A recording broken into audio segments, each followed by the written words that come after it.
en el tranquilo pueblo de Fernhallow, donde los secretos estaban enterrados debajo de los parterres de flores y se hablaban solo en voces bajas, la esposa del vicario se derrumbó en una fiebre de jardín, con una taza de té todavía cálida en su mano. Y en esa sola caída silenciosa, años de guerra, amor, traición y una verdad prohibida, despertaron de entre los muertos. Miss Marple por la paz, más allá del pueblo, se atrevió a nunca hablar en voz alta.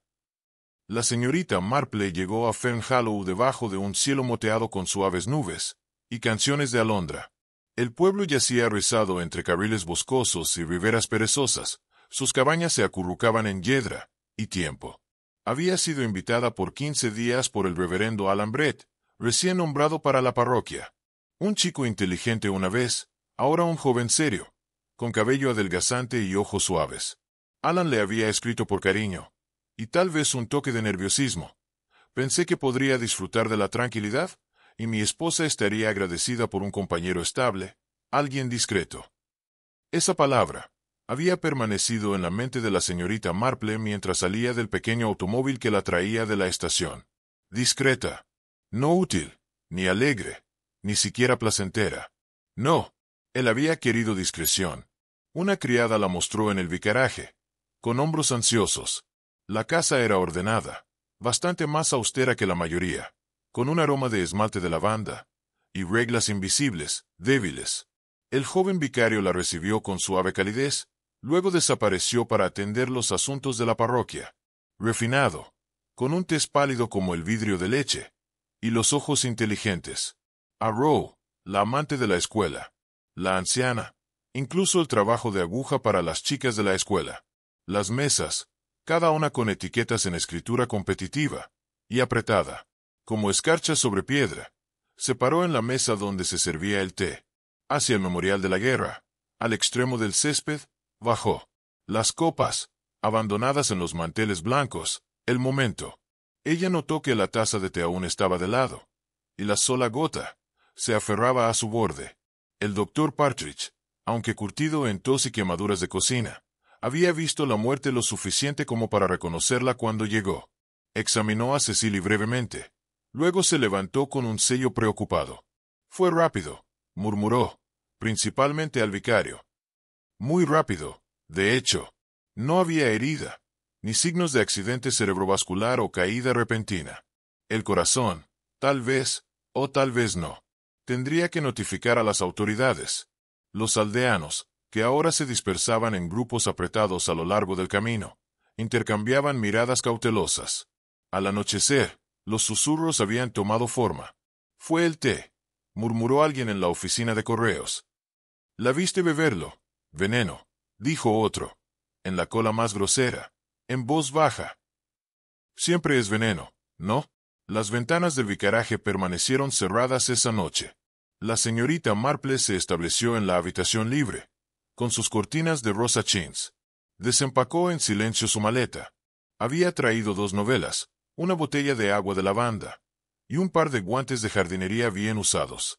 Los dejó intactos. En un pequeño cuaderno, metido en su bolso, hizo una breve notación. Té de la tarde. Sin abejas, sin avispas. Taza no tocada por otros. A la mañana siguiente, un silencio cayó sobre Fernhallow. Uno no de reverencia, sino de retirada cuidadosa. En el vicaraje, se iniciaron los arreglos en silencio, aunque aún no había decisión oficial sobre la causa de la muerte de Cecily. La señorita Marple se sentó en el salón, su tejido olvidado, mirando hacia el lecho de rosas.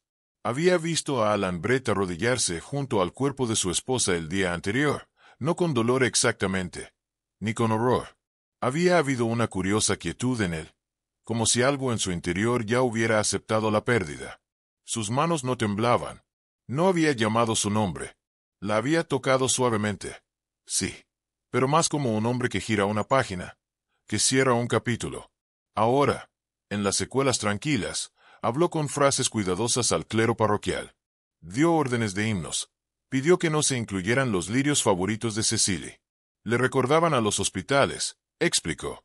La señorita Marple anotó ese detalle. También pensó en la última mirada de Cecily hacia el memorial de la guerra, sobre el hilo invisible entre esa mirada y el nombre grabado en el metal, que había visto en el pasillo del vicaraje, solo brevemente, pero con un significado sereno. Y cuando comenzaron a llegar las primeras cartas de condolencia, ella supo que la historia acababa de comenzar.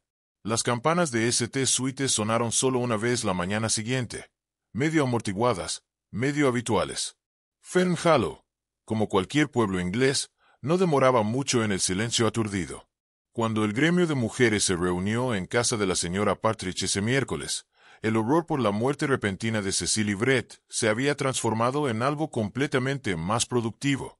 Especulación. Un negocio tan extraño, comentó la señorita Arrow mientras colocaba su galleta, los ojos moviéndose sobre sus gafas. Tan joven, y tan quieta. Le dije a Mavis solo esta mañana, intervino la señora Ridgway. Nadie se derrumba así, sin que algo haya fallado. El doctor parecía bastante apagado. Pensé que fue el té, murmuró la señora Leal desde la esquina. Todos la vieron con él. Y el reverendo. No estaba demasiado tranquilo. La señorita Marple se sentó en silencio, su tejido sin tocar. No era su costumbre interferir, particularmente cuando la maquinaria natural de la charla aldeana ya estaba en movimiento. Ella escuchaba no solo lo que se decía, sino lo que no se decía. El gremio de mujeres nunca se había tomado en serio a Cecily. Era admirada, sí, y se asentía. Pero no había verdadero cariño. En un pueblo que valoraba la comodidad y la pertenencia, Cecily había seguido siendo una habitación cerrada. Y ahora, en la muerte, el pestillo se había levantado ligeramente. Más tarde esa tarde, la señorita Marple se encontró con la señora Jeffrey en el sendero junto al memorial de guerra, puliendo las placas de nombre de latón como lo hacía cada semana. Sus guantes estaban deshilachados, su aliento débil de esfuerzo. ¿Sabe?, dijo la viuda sin preámbulo. La vi aquí hace solo 3 días. A la esposa del vicario, quiero decir. La señorita Marple dio un suave «oh», y esperó. Se quedó allí por mucho tiempo, no leyendo los nombres. No, en realidad no. Solo mirando esa columna del medio. La señorita Marple siguió su mirada. El nombre Lawrence Harwood estaba entre los demás, una capitana del cuerpo médico real. Ella lloró, añadió la señora Jeffrey, bajando su voz. No me pareció en ese momento, pero ahora. Pasó por el Royal Corps, ¿no? Lawrence Harwood. La criada confesó que nunca lo había visto antes. Tampoco Alan Brett lo había mencionado, aunque había ordenado formalmente que se inventariaran los artículos personales de Cecily. La señorita Marple volvió a meter el medallón en su tela, y lo reemplazó con cuidado. Todavía no le preguntó al vicario al respecto, pero recordó el nombre tallado en el monumento de guerra, y la forma en que los dedos de Cecily habían temblado, muy ligeramente, sobre la taza de té. No fue el objeto en sí lo que la molestó. Fue la impresión de algo apreciado, luego escondido. Y ese tipo de ocultamiento siempre llevaba peso. Fue la señorita Briley quien trajo la fotografía, sin saber si quemarla o pasarla. La encontré en el cajón del escritorio, explicó en voz baja. Pensé que tal vez la familia de la dama podría quererla. La señorita Marple tomó la foto entre sus dedos. Un hotel costero, claramente tomado en verano. Cecily, inconfundiblemente más joven pero reconocible de perfil, se encontraba con el brazo vinculado alrededor del hombro de un hombre. Su rostro, sin embargo, había sido rayado, no simplemente cruzado, sino destrozado con algo agudo. La lágrima había perforado la superficie de la foto. No era un momento de dolor, sino una extracción deliberada. Ella no habló de él. La señorita Marple preguntó. La señorita Briley sacudió la cabeza. Nunca habló de nadie, realmente. La ama de llaves salió de la habitación y la señorita Marple permaneció con la fotografía. No consideraba la cara desaparecida, sino la forma en que Cecily se inclinaba sobre el hombro del hombre, sin esfuerzo, familiar, a gusto. Ese tipo de postura que hablaba de intimidad, no de ceremonia. Alguna parte de su vida había sido borrada, y alguien había querido que se mantuviera así. En el ensayo del coro del jueves, el maestro del coro, el señor Harold Pence, fue notablemente moderado. Conocido por su humor ligero y su bigote ordenado, no bromeó ni una sola vez durante la sesión. Fuera de la iglesia, los murmullos lo siguieron como hojas de otoño. Siempre le gustó bastante la esposa del vicario, dijo la señorita Arrow, sacando la palabra cariño con una cuidadosa implicación. Demasiado cariño, dijeron algunos. La señorita Marple, que había llegado para dejar un chal a la señora Leal, no hizo comentarios. Pero notó que, cuando Harold Pence la cruzó, solo la miró una vez, nerviosamente, y volvió la vista rápidamente. En Fernhallow, tales miradas a menudo hablaban más fuerte que las palabras. La señorita Briley había servido en el vicaraje durante casi 5 años, lo suficiente como para conocer el hogar íntimamente, pero no tanto como para ser considerada insustituible. Era ordenada, discreta y profundamente respetuosa. Sin embargo, en los días transcurridos desde la muerte de Cecily, su actitud había cambiado, de solemne a algo más vigilante. Mantenía su distancia del salón, se ocupaba en tareas aún innecesarias, y hablaba de la fallecida señora Brett en frases rígidas, ensayadas.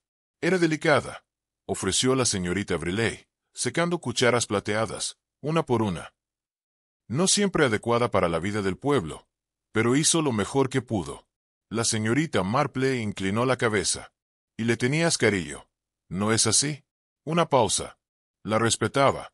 La distinción no se perdió en la señorita Marple, ni la débil rigidez que se deslizó en la voz de Briley cuando Alan Brett entró al pasillo.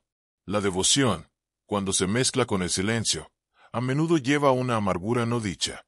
Wendell, pausa, los adoquines. La implicación fue tan leve como la brisa, suavemente sobre la alfombra, pero la presencia que una vez llenó ese lugar, había dejado una quietud que no era paz. Se atrevió a hablar muy fuerte, pero nunca se le permitió hacerlo, dijo alguien, con voz contenida.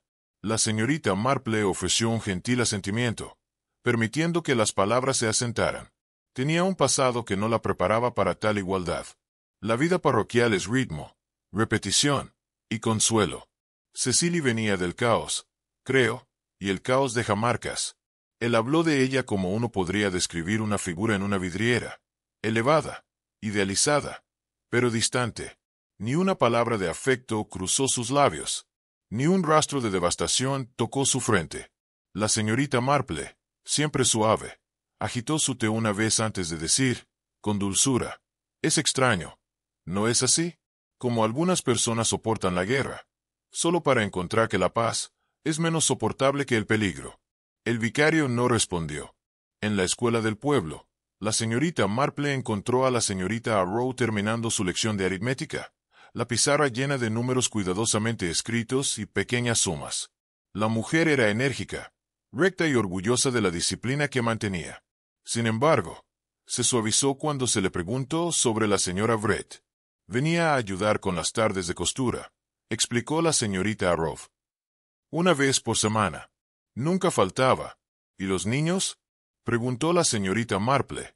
Les agradaba lo suficiente, respondió Arrow, aunque tenía sus favoritos, uno en particular, Michael Ashcroft. Al oír el nombre, la señorita Marple levantó la vista. Es un chico tranquilo, continuó Arrow. Huérfano. Vive con los Denham cerca del camino del molino, pero él se aferraba a ella, a su manera. Siempre se sentaba más cerca. Traía sus trozos de tela para el mosaico. La señorita Marple dobló sus guantes lentamente. ¿Alguna vez habló de él fuera del aula? No directamente, dijo Arrow. Pero recuerdo que una vez, después de una lección de costura, me miró muy seriamente y dijo, ella no es solo la esposa del vicario, ella es mi madre. La señorita Marple no traicionó su sorpresa. ¿Y qué dijiste tú? Le dije que no fuera tonto, respondió con firmeza Arrow. Pero él lo decía en serio. Ese chico lo creía. Mientras la señorita Marple caminaba de regreso desde la escuela, el nombre Ashcroft se repetía en su mente como un eco que no se disipaba. Se convirtió en algo más que una coincidencia. En el memorial, como si leyera un secreto escondido entre los nombres. Justo afuera, uno de los años. Se veía lejano. Comenzó a girar, el color suave de la memoria. Se desvanecía en tonos de rosa y lavanda gris. Costo. El aroma de madreselva se esparció. El señor Fletcher había servido junto a Alan Brett en la guerra, o eso había dicho alguna vez. Un hombre tranquilo, ahora cuidaba abejas, y hablaba raramente del pasado. Pero durante una caminata lenta, y un recuerdo compartido de terracionado, la señorita Marple hizo una suave pregunta. ¿Conocía a Cecilia antes de que fuera la señora Brett? El señor Fletcher hizo una pausa. Solo lo que escuché. ¿Y qué fue eso? Se frotó la mano a lo largo de la parte superior de la cerca del jardín. Hubo un tal Lawrence Harwood, un capitán. Tuvo un colapso en la primavera del 44. Selsock se la llevó, dijeron, muy rápido. Tal vez, demasiado rápido. Y luego, un día, se fue. Nadie lo dijo con claridad, solo que se había ido. Los archivos del ejército dicen desaparecido. Todos sabíamos lo que eso significaba. La señorita Marple inclinó la cabeza. ¿Y ella? Cambió. Dijo simplemente, como si alguien hubiera cerrado las persianas detrás de sus ojos, y nunca más las volviera a abrir. A medida que el sol de la mañana calentaba el seto, la señorita Marple caminaba, sintiendo la forma de la verdad, alzarse en un relieve más nítido. No un escándalo, no una seducción, sino un secreto, que una vez había sido amor, luego olvidado por todos, menos por quien se quedó atrás. La casa de la señora Forsyte estaba en la esquina más alejada de Fardist Street, una vez bien cuidada, ahora decaída, con cortinas que rara vez se movían. Forsyte había recibido una visita de Cecily Brett, calma, pero con manos que temblaban en el viento. Phelan, la dueña de la tienda, se sentaba detrás del mostrador, con la media en la mano. La miró sobre sus gafas. Cecily no solo había estado escondiendo una historia, había estado escribiendo una, para alguien que había llegado.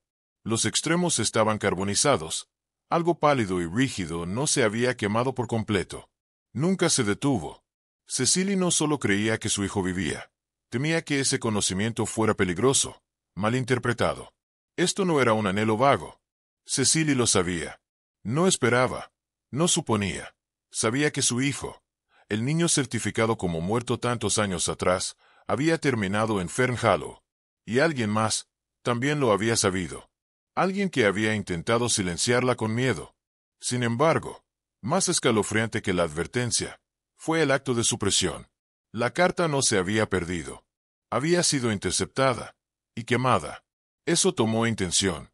Y no había sido la mano de Cecily la que la arrojó al fuego. La señorita Marple lo sabía. Conocía la diferencia entre coincidencia y sabotaje silencioso, entre dolor y culpa. Este no fue un acto de una mujer desesperada. Era el grito de una madre silenciada, no por la tristeza, sino por alguien cercano, lo suficientemente cerca como para leer sus cartas, para comprender su significado, y destruirlo antes de que llegaran al mundo. Ella dobló el fragmento de papel y lo devolvió a su bolso. No había sido para ella, pero sería recordado de todos modos. Fue de camino a los tenderos que la señorita Marple se encontró con la señora Jeffrey, una vez más, atendiendo sus rosas. La viuda, nunca corta de opinión, se inclinó por la puerta con una mirada que era parte advertencia, parte confesión. La vi, ya sabe, dijo abruptamente, en la oficina de correos, más de una vez. La señorita Marple dio una pequeña sonrisa. Oh, esperaría hasta que casi se cerrara. Pensó que nadie la vería. Pero yo voy por mis revistas los jueves. Me ha visto hacerlo. Estaría allí, publicando sus pequeñas cartas, escondidas debajo de un pañuelo, como secretos. Ella no sabía que la veían. Nunca levantó la vista, dijo la señora Jeffrey con algo entre lástima y orgullo. Pero vi suficiente. Una mujer no envuelve cartas así, a menos que tenga miedo de quien esté mirando. La señorita Marple asintió. ¿Y a quién suponía usted que estaba mirando? La viuda dudó. Vivía en esa casa con un hombre que nunca sonreía, y una mujer que observaba a su esposo demasiado de cerca. Eso es todo lo que diré. La señorita Marple le agradeció y siguió caminando. En pueblos como Fern Hollow, tales declaraciones a menudo se entregaban como acertijos, pero siempre enraizadas en algo cierto. Esa noche, la señorita Marple paseó sola por el carril entre el vicariato y la escuela. Era una caminata que había tomado a menudo, a lo largo del seto, más allá del muro de piedra, a veces con un libro, más a menudo sin nada. Qué extraño, pensó la señorita Marple, que una mujer pudiera vivir a la vista, y sin embargo, ser tan invisible. Cecilia había realizado todos los servicios, usado cada sonrisa adecuada, vertido cada taza de té. Y sin embargo, nadie la había conocido realmente. Ni siquiera, quizás, su esposo. Al final, no fue el odio lo que la deshizo, ni siquiera la pasión. Fue la pena. Del tipo enterrado no por el escándalo, sino por el silencio. Ese tipo que la iglesia sabe cómo preservar, y los pequeños pueblos, cómo castigar sin hablar en voz alta. Había tratado de alcanzar a través de los sobres, de secretos escondidos detrás del lino perfumado de lavanda, a través de una fotografía rota y un medallón grabado. Y cada vez, alguien había cerrado la puerta. En silencio, otra vez. Pero el pasado no permanece enterrado solo porque es inconveniente. Y la señorita Marple, que había visto todo tipo de dolor y culpa, sabía muy bien que cuanto más profundo era el secreto, más fuerte era su eco cuando finalmente aparece. Fue justo después del mediodía cuando comenzó el susurro.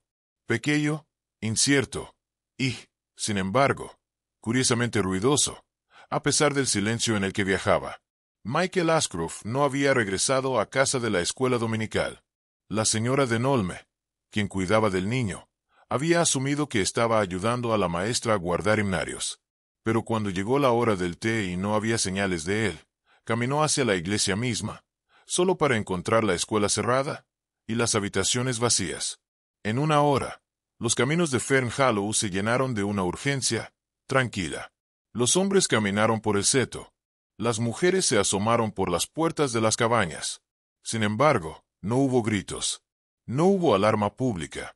En pueblos como Fern Hollow, la crisis ocurre por debajo de la superficie, como el agua que se mueve bajo el hielo. La señorita Marple, sentada en el banco verde fuera de la panadería, escuchó la noticia de un niño sin aliento, quien agregó, sin malicia, él era el que le gustaba más, ¿no? La esposa del vicario. Y la golpeó entonces, no con sorpresa, sino con inevitabilidad. El niño, tranquilo y atento, había estado en el centro de las últimas semanas de Cecily. No por accidente, no por capricho. Y ahora, se había ido. Ella no hizo preguntas. Simplemente se levantó, reunió sus guantes y comenzó a caminar hacia la iglesia. Incluso en el cántico, el vicario había elegido hablar. Los bancos estaban más concurridos de lo habitual. La atmósfera, quebradiza. Alan Brett se quedó detrás del atril. Su casulla colgaba floja sobre sus hombros, como cargada por algún peso privado. Les ruego, dijo, con voz baja, pero firme, evitar especulaciones. Michael seguramente está a salvo, y será encontrado por la mañana. Ha pasado por mucho en su vida joven, y no es inusual que tales niños busquen la soledad, de vez en cuando. Su mano, descansando sobre el borde tallado del púlpito, se sacudió ligeramente, pero perceptiblemente. La señorita Marple, desde su banco cerca de la pila bautismal, lo vio claramente. Había visto manos así antes. No era el temblor del miedo, sino del esfuerzo. El esfuerzo por controlar una narrativa. Cuando terminó, su rostro estaba pálido. La señorita Marple llamó su atención brevemente. Y el parpadeo. No fue reconocimiento. Fue reticencia. Afuera, los aldeanos murmuraron al partir, pero nadie se demoró demasiado. Al anochecer, los caminos estaban callados una vez más. Y aún no había señales de Michael. Fue la señorita Briley quien lo encontró. O mejor dicho, al señor Harold Pence. Temprano a la mañana siguiente, había ido al estanque del molino para recoger berros de agua para la cocina. La niebla aún se aferraba a la superficie como gasas. Y allí, por el sauce roto, yacía el cuerpo del maestro del coro. Se llamó a la gente. El estanque fue acordonado. Y el cuerpo, retirado en solemne silencio. Pero fue la nota en el bolsillo de su abrigo la que agitó la mayoría de los susurros. Arrugada, medio empapada y escrita en una letra nerviosa e irregular, solo decía, debería haber sido yo. Al mediodía, la parroquia estaba llena de rumores. La señorita Marple permaneció en silencio, cerca del borde del estanque, observando los remolinos que dejaban las cuerdas de recuperación. El señor Pence había sido amigo de Cecily. Más que amigo, si uno creía el tono de ciertos comentarios del pueblo. Se había retirado cada vez más desde su muerte, su ligereza habitual reemplazada por algo amargo y frágil. Nadie dijo que fue suicidio. No estaba permitido, pero flotaba en el aire. La señorita Marple recordó la mirada que él le dio en la iglesia. La culpa, la evitación, y ahora, este gesto final. Pero, ¿qué creía él exactamente? ¿Qué debió haber sido él? ¿Una confesión? ¿Un castigo? ¿O protección? ¿Para una verdad demasiado dolorosa para hablar? La señorita Marple visitó la iglesia más tarde ese día. La llave era fácil de obtener. El vicario había confiado durante mucho tiempo en su discreción. La sacristía olía a cera de abejas y a papel antiguo. Los grandes registros encuadernados en negro reposaban en su caja cerrada, sin ser molestados, salvo por manos oficiales. Encontró los registros bautismales de los últimos 12 años. Pasó sus dedos a lo largo de las entradas, como quien rastrea una memoria que se desvanece. Y allí estaba, 2/3 abajo en una página, justo debajo de un bautismo de Ascroft, claramente escrito. Lo vio, una mancha. Inusual, porque ese registro se mantenía meticulosamente. Una línea de tinta, interrumpida, borrosa, lo suficiente como para ocultar un apellido. No tachado, no borrado, alterado. ¿Un dedo descuidado? ¿O algo más, deliberado? Estudió la tinta alrededor de la entrada. Debajo de la mancha, quedaban débiles impresiones. Evidencia de que alguien había escrito algo, y alguien más había intentado ocultarlo. No era el nombre de Michael, pero estaba conectado a su nacimiento. Posiblemente, a la letra de Cecily. Posiblemente, no. La señorita Marple reemplazó el volumen, en silencio. La mancha no fue un error. Fue la sombra débil de alguien que intentaba reescribir una verdad, que deseaba que nunca hubiera existido.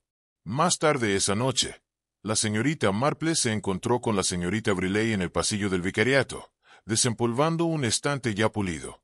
Los ojos de la ama de llaves estaban rojos, no de dolor, pensó la señorita Marple, sino de fatiga. No la fatiga del trabajo, sino de la moderación. Perdóname, la señorita Marple dijo suavemente, pero me preguntaba, ¿Michael ha estado alguna vez aquí, en el vicariato, después del horario escolar? La señorita Briley se detuvo. La tela en su mano se puso rígida. Tal vez, una vez, trajo un libro a la señora Brett. Un regalo. Y se quedó. Una pausa, más larga. Ella le dio galletas en el salón. Eso fue todo. Los ojos de la señorita Marple no vacilaban. ¿No lo viste ayer, entonces? No. Llegó demasiado rápido.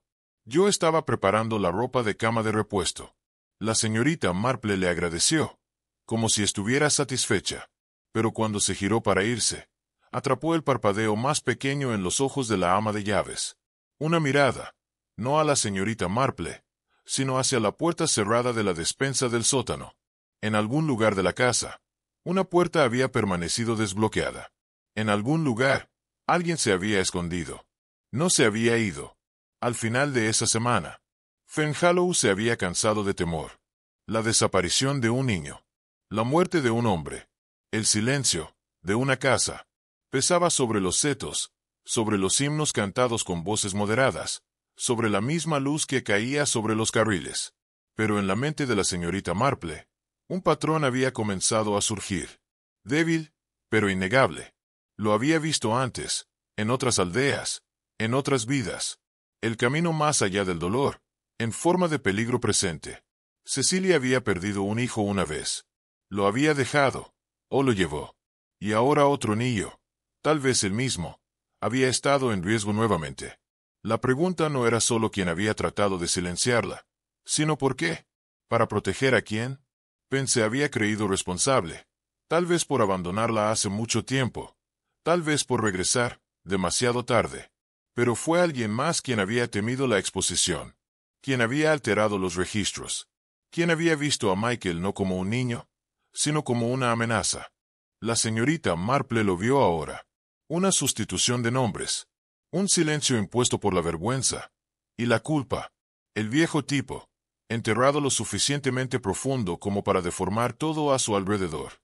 La verdad estaba cerca, y alguien, en algún lugar, ya había sentido que se acercaba.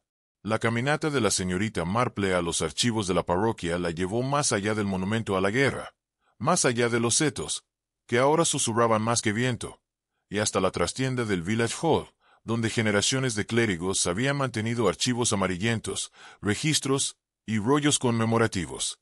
Preguntó cortésmente por los registros de la parroquia en tiempos de guerra, y recibió una carpeta verde, maltratada, con páginas en una mano administrativa ordenada. No tardó mucho en encontrar el nombre: Capitán Lawrence Harwood, Royal Army Medical Corps, desaparecido en acción. 1944. Al lado de la entrada, había una pequeña nota en una letra diferente. Los efectos personales volvieron a King. C.W. Brett, nee Harwood. El nombre golpeó como una campana tranquila. A la señorita Marple nunca le habían dicho el apellido de soltera de Cecily. Sin embargo, allí estaba, simple y completamente vinculante: Harwood. Lawrence Harwood. El nombre grabado en la medalla, encontrada en el cajón de Cecily. La cara, rayada en la fotografía junto al mar. El hombre que había intentado, y no pudo olvidar. Los registros no decían más, pero era suficiente. Cecily no solo lo había amado. Ella había sido su familia. Una hermana, una prima, o algo más tácito. La señorita Marple cerró la carpeta, suavemente. La medalla no había sido un recuerdo. Había sido un ancla. Uno que alguien había intentado, no muy sutilmente, lanzar por la borda.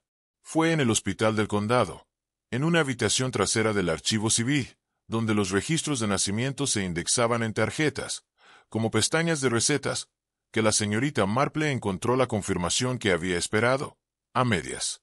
Un niño, nacido en enero de 1945. Ningún padre en la lista.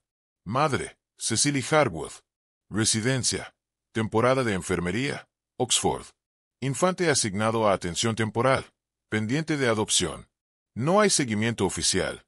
Sin nombre. Ella leyó la tarjeta 2 veces. No se mencionaba a Lawrence Harwood, pero las fechas se alineaban con demasiada precisión para ser ignoradas. También lo hacían las circunstancias: una enfermera de guerra, un oficial desaparecido, un niño, entregado en la sombra del escándalo. La señorita Marple devolvió la tarjeta con dedos cuidadosos. No necesitaba más de lo que ya estaba allí. El silencio decía lo suficiente.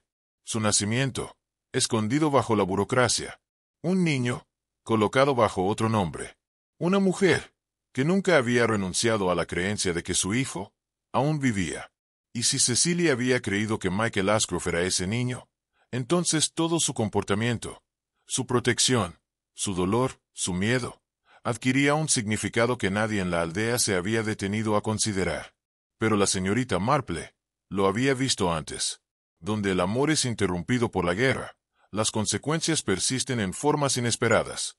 A través de un abogado retirado en St. Mary Mead, que le debía un favor o dos, la señorita Marple confirmó lo que el hospital no podía, que en 1954, Cecily Harwood, ya usando su nombre de casada, Brett, había presentado una petición ante el Tribunal del Condado para acceder a los registros relacionados con un niño que había entregado una década antes. La solicitud fue denegada. El archivo era breve. El lenguaje, frío. Solicitud denegada. Información sellada. No se presentaron motivos para la revisión del estado. Identidad de la familia adoptiva protegida por la ley. La señorita Marple trazó su dedo enguantado por la última línea. No había habido apelación. Se la imaginó, a Cecily, sentada en una oficina gris, presentando su solicitud con una dignidad precisa, y recibiendo al final, solo un rechazo tranquilo. No una pelea. No una confrontación. Solo un muro. Impersonal. Absoluto. Final. No es de extrañar que viniera a Fern Hollow. Si tenía razones para creer que el niño estaba allí, incluso sin pruebas, entonces la proximidad era todo lo que le quedaba. Se había casado con el vicario. No por consuelo, sino por acceso. Por cercanía. Y alguien lo había sabido. Alguien había querido que se quedara en silencio, por razones que no tenían nada que ver con la lástima. En una tarde gris, con promesa de lluvia, la señorita Marple pasó por el cementerio. No estaba escondida, ni audaz. Simplemente, presente. Como podría estar una dama mayor mientras contaba nombres, o alimentaba cuervos. Desde detrás del seto, cerca de los tejos, observó al vicario. Alan Brett se quedó solo, un pequeño ramo de crisantemos en la mano, blancos y amarillos, el tipo de flores que se dejan, no por la familia, sino por el deber. No se acercó a la tumba de Cecily. En cambio, caminó hacia una pequeña esquina casi olvidada, donde una piedra sin marcar yacía plana en la hierba. Sin nombre, sin verso, solo una cruz poco profunda, astillada en el gris desgastado. Allí se arrodilló. Colocó las flores, sin ceremonia. Luego, tras una pausa, más larga de lo necesario, se puso de pie y se alejó, sin una mirada hacia atrás. La señorita Marple no lo siguió. Permaneció un momento más. El suave peso de la escena, asentándose en sus huesos. ¿Quién había sido enterrado allí? Un niño muerto. Un escándalo no hablado. Un nombre, eliminado de la historia. Con la misma mano firme que había alterado el registro bautismal. Ella tenía sus sospechas. El vicario no había colocado flores en la tumba de Cecily, pero había llorado algo, o a alguien. Y si uno sabe dónde un hombre coloca su dolor, a menudo encuentra donde ha enterrado su culpa. De vuelta en el vicariato, la señorita Marple solicitó acceso a los informes de la parroquia. Esos volúmenes ordenados que resumían nacimientos, muertes, matrimonios y eventos notables. La criada, bajo la impresión de que la señorita Marple estaba preparando una memoria, los recuperó, sin comentarios. Mientras pasaba las páginas, año tras año, la señorita Marple notó algo peculiar. El nombre de Cecily aparecía menos frecuentemente de lo que debería. En los primeros años, fue mencionada organizando flores, coordinando un festival, figurando en el Comité Auxiliar de Mujeres, pero, después de 1957, su nombre casi desapareció. No hay reconocimiento de su enseñanza en el grupo de costura. No se menciona su apoyo en la escuela. No hay registro de su asistencia a las reuniones del vestry. Nada. Después de sus primeros años en Fern Hollow, no era que se hubiera retirado. La señorita Marple sabía que no lo había hecho. Cecilia había continuado todo su trabajo, pero alguien, en algún lugar, no había podido registrarlo, o había elegido no hacerlo. Una desaparición sutil, una que rara vez se nota, excepto por aquellos que saben cómo debería sentirse una presencia. La señorita Marple cerró el volumen, suavemente. La omisión es, a menudo, más peligrosa que la difamación. No deja heridas, solo ausencia. Cuando el crepúsculo se profundizó sobre el pueblo, la señorita Marple regresó una vez más al cementerio. Sus pasos eran deliberados, sus pensamientos, fuertemente tejidos. Se paró donde Cecily había llorado una vez, frente al monumento de guerra. Miró los nombres, Harwood, Ashcroft, Brett. Cada nombre decía una verdad parcial. Cada nombre había sido usado, ocultado, o no dicho. Y así, se hizo la pregunta, no en voz alta, sino en su mente, como solo la señorita Marple podía hacerlo. ¿Había sido silenciada Cecily para proteger al niño? ¿O había muerto para proteger la reputación de otra persona? Una mujer como Cecily podía ser tolerada, incluso con una historia. Pero una vez que comenzó a buscar en los viejos registros, a acercarse a un niño que tenía su misma semejanza, y tal vez su apellido, se convirtió en una amenaza. No por lo que había hecho, sino por lo que sabía. La señorita Marple giró su mirada hacia el vicariato, más allá del seto. Las persianas estaban bajadas. Las lámparas en el interior se habían encendido temprano. Un nombre borrado. Un niño escondido. Una confesión quemada. Todo era muy ordenado y muy inglés. Pero incluso el más bonito de los secretos tiene una costura. Y la señorita Marple ya se estaba preparando para desatarla. La sacristía de St. Suitun estaba tranquila al final de la tarde. La última luz caía a través de los vitrales, lanzando un calor moderado sobre la madera pulida y los himnarios usados. La señorita Marple, sentada cerca de la mesa de la sacristía, solo había solicitado que ciertas personas estuvieran presentes para una cuestión privada de conciencia. El vicario estaba de pie, compuesto, pero pálido. La señorita Briley se mantenía cerca de la puerta, las manos dobladas, con demasiada fuerza. La señora Jeffries, convocada con el pretexto de un asunto del gremio de mujeres, se sentó rígidamente, con los ojos esquivos. La maestra de escuela, Miss Arrow, había venido a regañadientes. Y Michael Ashcroft, limpio y recién peinado, se sentaba al cuidado de la esposa del director de la iglesia. No parecía tener miedo, pero sí mostraba una ligera perplejidad. Cada persona presente tenía algo, una sospecha, un trozo de memoria, un rincón de la verdad. Y sin embargo, ninguno conocía el diseño completo. La señorita Marple, tranquila como siempre, bajó la vista antes de comenzar. A menudo se dice que las aldeas como la nuestra son calladas, comentó gentilmente. Pero la tranquilidad no es la ausencia de problemas, solo la cuidadosa cobertura de ellos. Nadie respondió. El aire estaba inmóvil. Miró a cada uno de ellos, a su turno. Creo que todos ustedes merecen saber qué le sucedió realmente a Cecily Brett, y por qué. Y con eso, el silencio se volvió a tensión. La señorita Marple comenzó con una historia, no de muerte, sino de amor. No del tipo sentimental, sino del tipo que se esconde entre el deber y la vergüenza. Hace muchos años, dijo, una joven enfermera llamada Cecily Harwood sirvió en un hospital militar, en Oxford. Allí, cuidó a un hombre, un capitán, Lawrence Harwood, que, por circunstancias, o por afecto, se convirtió en parte de su vida de una manera que ella nunca reveló. Hizo una pausa, breve, pero significativa. Ella llevaba un hijo. Y como suele suceder con mujeres de su tiempo, solteras, y sin protección de la fortuna, el niño fue puesto en adopción. Se hizo legalmente, discretamente, y completamente sin su control. Un leve sonido se agitó desde la esquina. El rostro del vicario se había endurecido. Pero Cecily nunca lo olvidó. Continuó la señorita Marple. Más tarde, llegó a creer que su hijo había sido criado aquí, en Fernhallow. Se casó con el señor Brett. No por conveniencia, sino por cercanía. Ella creía que Michael Ashcroft, el niño tranquilo que se sintió naturalmente atraído hacia ella, era su hijo. Miró hacia Michael, cuyos ojos estaban abiertos, pero atentos. No tenía pruebas, solo instinto. Y amor. El amor de una madre.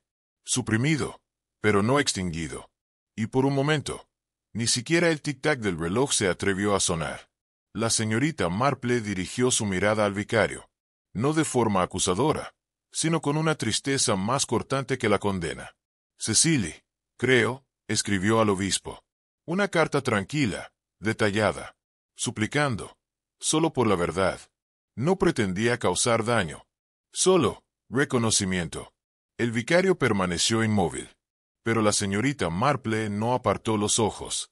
Pero tú leíste esa carta, antes de que dejara sus manos.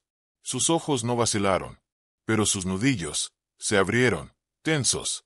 Temiste lo que revelaría, que te habías casado con una mujer, con un pasado, que un niño que no habías engendrado, pudiera ser conocido como tuyo, que su parroquia, su posición, su reputación, podrían sufrir. Ella dejó que el peso de eso cayera. Entonces hiciste lo impensable. Agregaste el lino a su té, disfrazado como la tintura que tomaba para los nervios. No lo hiciste por crueldad, sino por miedo. Y luego, cuando se derrumbó, sostuviste su mano, lamentando, no por ella, sino por el riesgo que había pasado. El vicario no habló, pero nadie lo miró con lástima. No ahora. Fue la señora Jeff quien murmuró. ¿Y el señor Pence? La señorita Marple se volvió suavemente. El señor Pence conocía a Cecily hace mucho tiempo. Creo que se involucraron brevemente durante la guerra. La abandonó, no cruelmente, tal vez, pero sí descuidadamente. Se cruzó de manos. Cuando se dio cuenta en quién se había convertido ella, y lo que le había sucedido, estaba abrumado por la culpa. Creo que lo sentía más de lo que jamás admitió. Desde entonces, llevó esa carga en silencio. ¿Destruyó algo?, preguntó alguien, apenas un susurro. La señorita Marple se volvió, finalmente, hacia la señorita Briley. La ama de llaves se detuvo, como alguien que espera una oración ya conocida. «Tú lo tomaste», dijo la señorita Marple suavemente. «Lo encontraste antes de que el vicario pudiera. Tal vez, o tal vez él te lo mostró, buscando consuelo. Los labios de la señorita Briley se separaron, pero no llegaron palabras. Tú creíste que estabas protegiendo a la iglesia, que la revelación sobre Cecily traería escándalo, desharía el trabajo cuidadoso de décadas. Entonces, quemaste la carta. Lo viste como un sacrificio. La señorita Briley inclinó la cabeza. No hubo negación. La señorita Marple no la miró con ira, sino con la profunda melancolía de una mujer que ha visto demasiadas almas bien intencionadas volverse cómplices de crueldades que no entendieron, hasta que ya era demasiado tarde. El silencio, dijo con serenidad, nunca ha servido a la verdad, y cuando oprime a los inocentes, se convierte en una forma de violencia. El Vestry estaba completamente quieto. Finalmente, la señorita Marple se volvió hacia Michael. El niño no había hablado, pero sus ojos tenían algo mayor que sus años. Una conciencia no formada por la comprensión, sino por el sentir. Siempre había sentido que Cecily lo había amado. No necesitaba pruebas. Solo quería decírtelo, dijo la señorita Marple con dulzura. No para cambiar tu vida, solo para ofrecerte el nombre que nunca supiste que tenías. Michael asintió una vez, solemnemente. La señora de Nolme extendió la mano y tomó la suya. La señorita Marple miró a los demás. Cecily Brett era una mujer de fuerza tranquila. No hizo daño a nadie. Mantuvo su dolor oculto, para no perturbar a los demás. Y por eso fue silenciada, pero no olvidada. La puerta del Vestry se abrió hacia la noche. La verdad había encontrado su camino. No con fuerza, no con triunfo, sino con la tranquila dignidad que Cecily misma habría elegido. Y en el corazón de un niño que ahora sabía su nombre, algo perdido había sido restaurado. En silencio. El jardín de St. Mary Mead era más sereno. Junio había traído el rubor completo a los rosales. Sus pétalos, pesados con aroma. Sus hojas, apenas agitadas por la brisa. La señorita Marple se sentó bajo el viejo enrejado blanco. Una tetera humeaba suavemente a su lado. Y al otro lado de la mesa, la señorita Beaterby desplegó una servilleta de encaje, con tranquila dignidad. «Te ha sido más de 15 días, querida», comentó la señorita Beaterby, pasando la leche con el equilibrio medido de quien nunca pregunta más de lo que un amigo ofrece. «Sí», dijo la señorita Marple. «Fernhallow tenía más capas de las que pensé al principio». La señorita Beaterby esperó, como siempre, sin prisa, sin juicio. «Había una mujer», dijo la señorita Marple con voz suave, por primera vez más personal. «Una mujer que lo hizo todo bien, y sin embargo, lo perdió todo por haber amado en el momento equivocado, de la forma equivocada, y aún así, amó». La señorita Beaterby no respondió. Solo miró la pared lejana del jardín, donde la hiedra trepaba como un susurro verde. Saberlo no rompía nada, solo devolvía la paz. Y el silencio que le siguió fue diferente. En Fernhallow, la vida se reanudó. Los caminos se secaron después de las lluvias de junio. La campana de St. Suitun volvió a sonar, con solemnidad medida, y nadie hablaba más que en susurros sobre la repentina partida del vicario, a un puesto de misión en Gales. Michael Ascroft regresó a su pupitre en la escuela. Respondía cuando se le hablaba. Sonreía con cortesía. Y guardaba una fotografía plegada en su estuche de lápices, una imagen vieja, con una mujer y el mar. Miss Arrow no lo cuestionó. Pensaba a menudo en Cecily. No como una víctima, sino como una mujer que había amado por completo, que dejó una verdad que no podía borrarse. Y Michael, aunque joven, descubrió algo aún más delicado, que no siempre se entiende con la mente, pero a veces el corazón recuerda lo que la razón aún es demasiado joven para comprender.